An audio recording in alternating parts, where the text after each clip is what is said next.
Halo semuanya, selamat datang di DigiLab DigiClass di mata kuliah Fundamentals of Digital System atau Dasar Sistem Digital.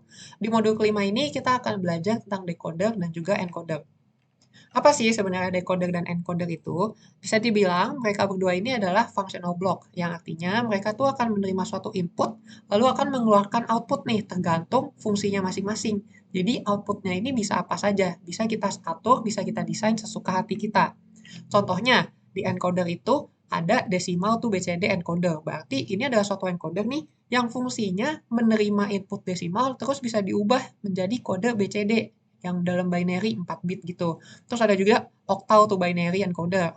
Lalu ada juga priority encoder. Apa sih priority encoder? Nanti akan kita bahas.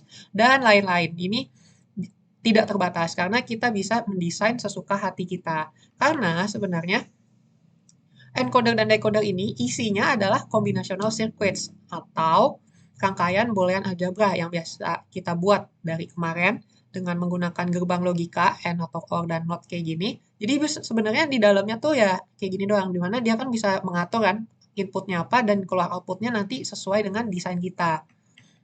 Nah, perbedaannya antara encoder dan decoder, encoder itu berasal dari katanya encode, apa ya, mengkodekan. Dan ciri khasnya itu outputnya akan lebih sedikit dari inputnya. Jadi inputnya biasa bitnya lebih banyak dan outputnya bakal keluarnya lebih sedikit. Lalu decoder kebalikannya dia dari kata decode atau kayak menerjemahkan. Inputnya tuh biasanya lebih dikit. Misalkan di sini inputnya cuma ada 2 bit dan outputnya jadi 4. Sedangkan encoder dari 4 bit input keluarnya cuma 2 bit gitu. Nah, coba kita bahas salah satu tadi kan udah dikasih lihat ya contoh-contoh encoder. Coba kita lihat dari decimal to BCD encoder. Nah, ini contohnya. Decimal to BCD encoder bakal menerima 10 input, lalu ada 4 output. Ini ada truth table-nya nih.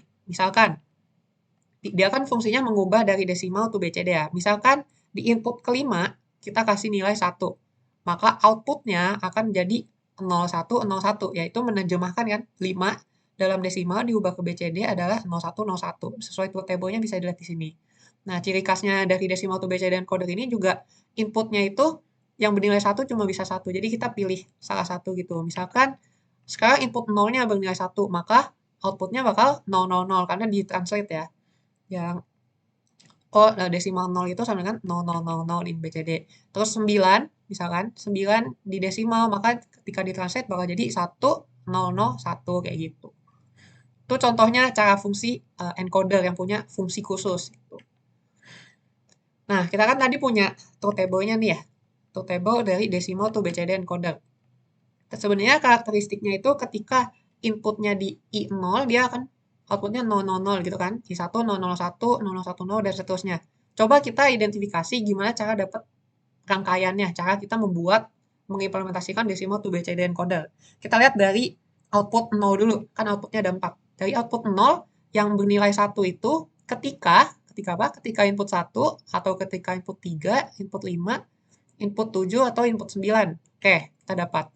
Lalu output 1 akan bernilai satunya ketika input I2, I3, I6, I7. Output 2 akan bernilai satunya ketika I4, I5, I6, I7. Output 3 cuma akan bernilai 1 ketika I8 dan I9. Nah, kita dapat persamaannya, lalu kita bisa buat rangkaiannya. Ya kan? Lalu ini, rangkaian ini yang ditaruh di dalam encodernya. Jadi sebenarnya di dalam encodernya itu adalah rangkaian kayak gini. Dan dia bisa mengubah, translate nanti kalau misalkan I0-nya bernilai 1, maka outputnya akan sesuai gitu. Itu contoh aja gimana cara kita bisa mendesain suatu encoder. Contoh lagi kita bahas priority encoder. Ada namanya primate encoder, namanya priority encoder. Nah, priority encoder ini punya ciri khas di mana inputnya itu harus sama dengan 2 pangkat output. Jadi misalkan outputnya 2, maka inputnya pasti 2 pangkat 2, 4. Kalau outputnya 3, maka inputnya pasti 8. Atau bisa dilihat juga kayak sebaliknya. Kalau inputnya 8, pasti outputnya 3.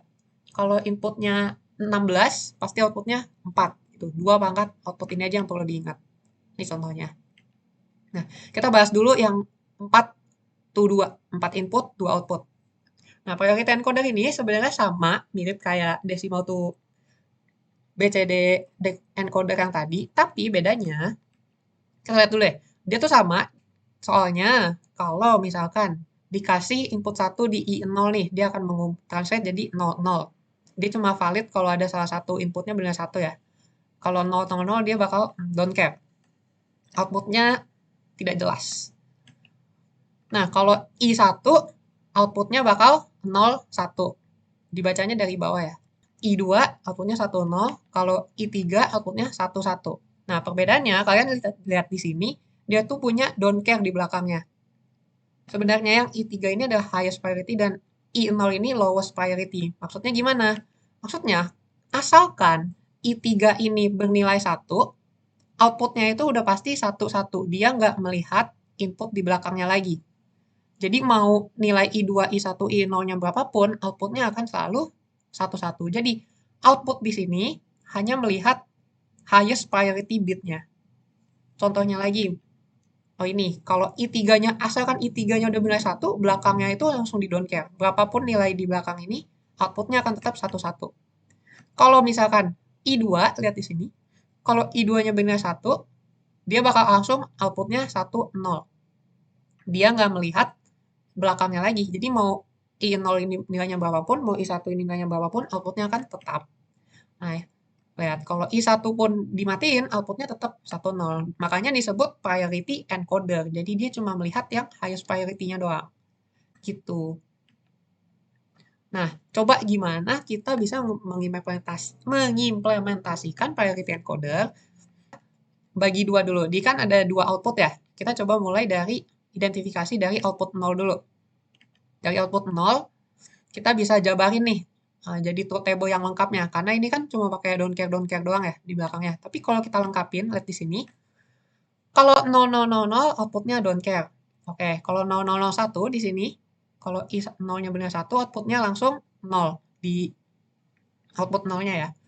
Kalau yang warna apa ini biru tua, ketika I1-nya bernilai 1, nih, I1-nya di belakangnya don't care. Jadi 1, I0-nya mau berapapun, outputnya akan tetap 1. Ketika I2-nya bernilai 1, mau berapapun nilai yang di belakangnya nih, karena di don't care kan. Jadi mau berapapun nilai di belakangnya ini, outputnya akan selalu 0. Lalu ketika I3-nya bernilai 1, mau berapapun nilai di belakangnya, yang X ini, akan selalu 1.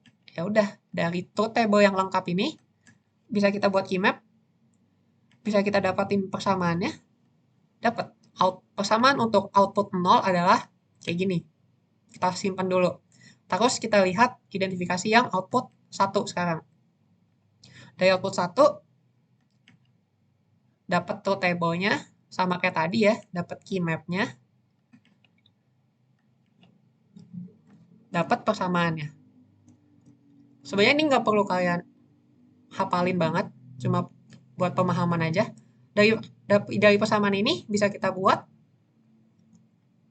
rangkaian boolean ya. Jadi di dalam priority encoder sebenarnya di dalamnya adalah kayak gini. Cara kerjanya, cara implementasinya dari persamaan ini. Gitu. Oke, sekarang kita masuk ke decoder. Tadi encoder udah punya beberapa fungsinya. Decoder di sini ada contohnya 3 to 8 decoder. Ini apa nanti akan kita bahas. Terus ada yang sama.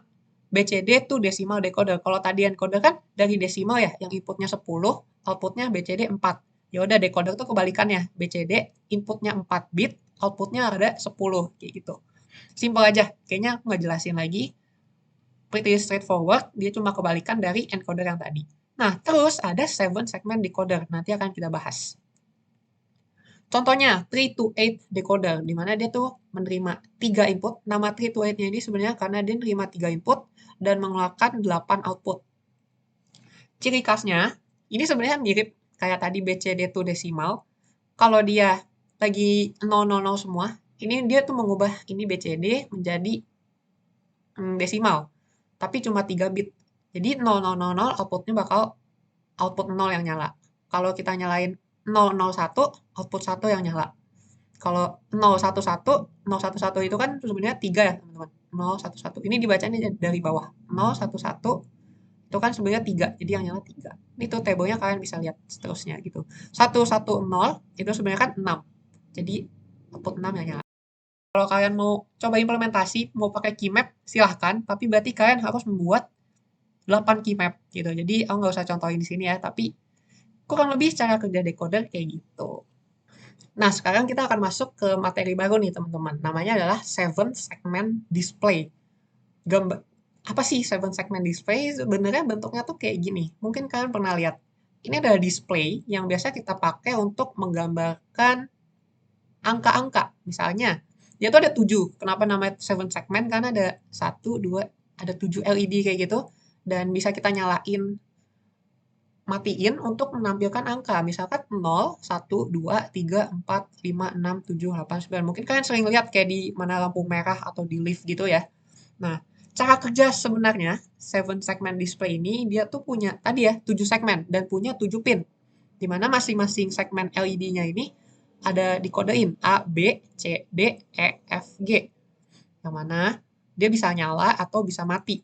Tergantung dari pin inputnya. Jadi kalau pinnya lagi 0, dia akan mati. Kalau pinnya menyala 1, dia akan nyala. Jadi kalau kita nyalain pin A, dia akan nyala yang segmen A. Kalau kita nyalain pin yang D, maka dia akan nyala di segmen D. Dan gitu. Dah, dengan gini kita bisa atur aja nih. Kalau mau nampilin 1, berarti yang dinyalain adalah segmen B dan segmen C. Kalau aku mau nampilin 2, yang dinyalain adalah segmen A, B, D, E, G. F dan C-nya dimatiin. Nah, dari situ kita bisa modifikasi lagi. Kita bisa mendesain suatu decoder untuk memudahkan kita menggunakan 7 segmen ini. Contohnya, kalau aku mau mau ngedisplay angka 2, kita cuma perlu pakai kode BCD-nya doang, yaitu 0010. Nggak perlu ngapalin kayak tadi kan. Kayak, oh kalau aku mau 2, berarti yang harus dinyalain adalah pin A, pin B, pin D, pin E, dan pin G. Jadi kita perlu 7 input gitu. Nah, kita bisa bikin decoder, mendesain suatu decoder yang translate 4 bit ini nih, BCD 0010 menjadi 7 pin output untuk menyalakan sesuai dengan displaynya. Jadinya bakal kayak gini nanti. Gitu. Contohnya, kalau ini 7 segment decoder, lalu kita kasih input 0010, dibacanya dari bawah. 0010 itu kan 2. Dia langsung otomatis mentranslate. Oh, berarti yang dinyalakan adalah pin A, B, D, E, dan G. Gitu. Kalau kita input 0011, dia langsung mengubah otomatis ditranslate. Oh, berarti yang harus dinyalain adalah pin A, B, C, D, dan juga G. Nah, gimana dapatnya? Implementasinya gimana? Kita bisa buat truth table sebenarnya. Dan ini bisa kalian input satu-satu nih. Misalkan, untuk menampilkan 6, kalian identifikasi lagi tadi tuh. Yang harus dinyalain yang mana aja. Oh, ternyata semuanya nyala kecuali B. Ya udah, berarti ketika inputnya 0110, ketika inputnya 0110, maka outputnya adalah 101111 gitu. Kalau misalkan 5, yaitu berarti ketika inputnya 0101, maka outputnya adalah yang dimatiin adalah B dan E. Jadi B dan E-nya akan bernilai 0. Nah, dari sini teman-teman, dari 7 output ini, kalian bisa dapetin key map-nya masing-masing. Di sini aku nggak praktekin karena akan cukup panjang, tapi kalau kalian mau mencoba silahkan. Tapi implementasinya kurang lebih kayak gitu. Dari dapat key map, dapat persamaannya, lalu kita bisa desain decodernya. Nah, 7 segment display ini juga punya 2 jenis. Ada common cathode dan juga common anode. Common cathode itu biasanya namanya common, berarti biasanya dia terhubung dengan ground, katoda. Dengan common anode, dia biasanya terhubung dengan VCC. Perbedaannya apa? Sebenarnya mirip. Keduanya tuh mirip. Bedanya, cathode itu segmennya bakal nyala ketika outputnya, input pinnya bernilai 1. Common anode itu bakal nyala ketika inputnya bernilai 0. Jadi kebalikannya. Jadi kalau di sini 000 semua, di cathode tuh bakal mati. Kalau di anode, kalau ini 000 semua, bakal nyala. Contohnya gini, kalau input pin A-nya dinyalain gitu ya, jadiin 1, maka di common cathode yang terhubung ke ground nih, dia bakal bernilai 1. Kalau di kalau di common anode, pin A-nya bernilai 1, malah mati, kebalikannya gitu. Contohnya juga nih, berarti kalau kita mau menampilkan angka 1, biasanya di common cathode kan berarti B dan C-nya dijadi nilai 1 ya. Nah, kalau di common anode kebalikannya, B dan C-nya dijadi nilai 0 dan A, B, D, E, F, G-nya jadi 1 gitu. Nah, decodernya tentu beda dong. Karena dari truth table dan output aja udah beda nih. Nah, biasanya kita pakai IC atau decoder 7448 dan 7447. Jadi diingetin aja. Kalau cathode itu 7448, kalau anode itu 7447. Tapi keduanya ini sama aja sebenarnya. Inputnya tuh sama dan outputnya aja yang beda. Dan ini diatur sama decodernya gitu. Ini boleh dihafalin, common cathode, anode, cukup nama IC-nya aja dan dia disambungin ke ground atau ke VCC gitu. Nah, ini adalah IC yang tadi nih, 7447 dan juga 7448. Pinnya kurang lebih mirip kayak IC biasa nih, ada VCC ground, lalu ada A, B, C, D ini adalah pin inputnya, pin input 4 digit, dan di atasnya ada pin outputnya, 7 outputnya A, B, C, D, F, G. Tuh. Nah, ingat kalau di 7 segment display di IC ini 7448 inputnya tuh urutan least significant ke most significantnya adalah D, C, B, A. Jadi kalau kita mau melambangkan 1 ini kita taruh nilainya satunya itu di A. Oke, jadi ini adalah least significant. 1 bacanya berarti dari D dulu. 0, 0, 0, 1. Ini akan menampilkan angka 1 di output gitu. Nah, terus di sini ada 3 pin lagi nih sebenarnya. Sebenarnya ini jarang dipakai dan biasanya langsung kita sambungin ke VCC aja. Ingat ya, biasanya ini kalau kalian tidak mau macam-macam, biasanya ketiga ini langsung disambung ke VCC atau logika 1 aja. Tapi fungsinya LT ini adalah lamp test. Dimana kalau dia dikasih logic 0 di sini, semua lampunya bakal nyala. Semua segmennya. Biasanya buat ngetes doang lampu kita tuh nyala semua apa enggak. Terus BI ini adalah blanking input. Dimana kalau kita kasih sama, kita kasih logika 0 di sini, dia tuh bakal mati semua. Jadi kebalikan dari lamp test. Nah, terus ada RBI, ini adalah ripple blanking input. Kalau dikasih logika 0 di sini, jadi tadi kan aku ngasih display kalau ada beberapa orang, jadi ini tergantung preferensi yang kalau nolnya itu tetap nyala, jadi dibikin kayak gini, merah-merah 0. Tapi ada juga yang preferensi kalau 0 matiin aja semuanya. Nah, itu diatur oleh RBI ini. Tapi balik lagi ini jangan dipakai. Kalau kalian mau lagi bikin rangkaian ini semua langsung ditaruh ke VCC aja. Oke, ini adalah contoh rangkaian di Tinkercad-nya. Di Tinkercad tuh nggak ada 7447 atau 8. Adanya IC 4511. Kalau kalian search 7 segment decoder di sini, tuh adanya yang ini, 4511. Tapi nggak apa-apa, sama aja. Dan displaynya di Tinkercad itu bisa diubah mau common cathode atau anode. Tapi 4511 ini untuk common cathode. Nah, sama kayak tadi kan di sini ada lamp test, LT, ada blanking, dan ada latch enable. Ini semua langsung dikasih ke satu aja. Kecuali latch enable ini bebas lah. Ini biasa. Kalau di Tinkercad ya, di Tinkercad pakai 4511 ini dilepas aja. Kalau pakai 7447, 3 pin ini langsung di VCC. Nah, ini ada input 1, 2, input 1, 2, 3, 4 gitu. Jadi kalau misalkan di sini 001 outputnya bakal 1, 3, 2, 3, 4, 5, 6, 7 gitu. Gimana kalau full semua? Nah, mati. Karena ingat BCD itu cuma sampai 0 sampai 9 doang. Kita cuma bisa merepresentasikan satu digit. Sedangkan kalau full ini berapa sih? 111 ini kan 15 gitu. Jadi dia cuma mati aja di sini. Decodernya tidak bisa mentranslate dengan baik. Oke. Terus yang ini E-nya dimasukkan ke pin E yang sesuai aja di sini bisa kelihatan A, B, C, D.